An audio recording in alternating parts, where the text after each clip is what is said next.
ನಾನು ಊರಿಗೆ ಹೋಗುವಾಗ KSRTC ಬಸ್ ಅಥವಾ ನಮ್ ಲೋಕಲ್ ಬಸ್ಗಳು ತಗೊಂಡ್ ಹೋಗ್ಬೇಕಲ್ಲ, ಒಂದ್ 6 hours ಜರ್ನಿ, ಮಧ್ಯ ಟಾಯ್ಲೆಟ್ಸ್ ಇರ್ತಿತ್ತು. ಎಷ್ಟು ನಮ್ಮನೆ ಟಾಯ್ಲೆಟ್ ಅಲ್ಲ ಅಂತ ಹೇಳ್ಬಿಟ್ಟು ಪ್ಯಾಡ್ಸ್ ಹಿಂಗ್ ಬಿಸಾಕ್ ಹೋಗ್ಬಿಡೋರು ಹೆಣ್ಮಕ್ಳು. ಯಾರು ಕ್ಲೀನ್ ಮಾಡೋರಿಗೆ ಕಷ್ಟ, ಅಂಡ್ ನೀವ್ ಯೂಸ್ ಮಾಡಿರೋ ಪ್ಯಾಡ್ ನೀವ್ ಹಿಂಗ್ ಬಿಸಾಕ್ ಹೋಗ್ಬಿಟ್ರೆ ಯಾರ್ ಮನೆ ಕ್ಲೀನ್ ಮಾಡ್ಬೇಕು? Majestic metro station gate C ನಲ್ಲಿ ನಾನು ಒಂದು ಮ್ಯೂರಲ್ ಮಾಡಿದೀನಿ about menstruation. Period blood colour ಬಗ್ಗೆ ನಾನು ಅದನ್ನ ಪೇಂಟಿಂಗ್ ಮಾಡಿದೀನಿ. ಅಲ್ಲಿ ಬರ್ದಿದ್ದೀನಿ ಪ್ಯಾಡ್ ಅನ್ನ ಡಸ್ಟ್ಬಿನ್ ಅಲ್ಲೇ ಹಾಕಿ ಅಂತ ಪೇಂಟ್ ಮಾಡ್ಸಿದೀನಿ. ಅಲ್ಲಿ ಟಾಯ್ಲೆಟ್ ಅನ್ನು ನೋಡಕ್ ಹೋಗ್ತೀನಿ ನಾನು.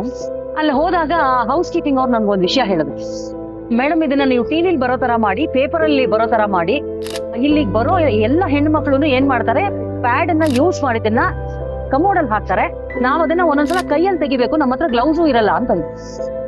ಆ ಹೌಸ್ ಕೀಪಿಂಗ್ ಏನ್ರಿ ಹಣೆ ಬರ, ನಿಮ್ ಪ್ಯಾಡ್ ಅನ್ನ ತೆಗೆದು ಅವ್ರು ಕೈಯಲ್ಲಿ ತೆಗಿಬೇಕು ಅನ್ನೋದು.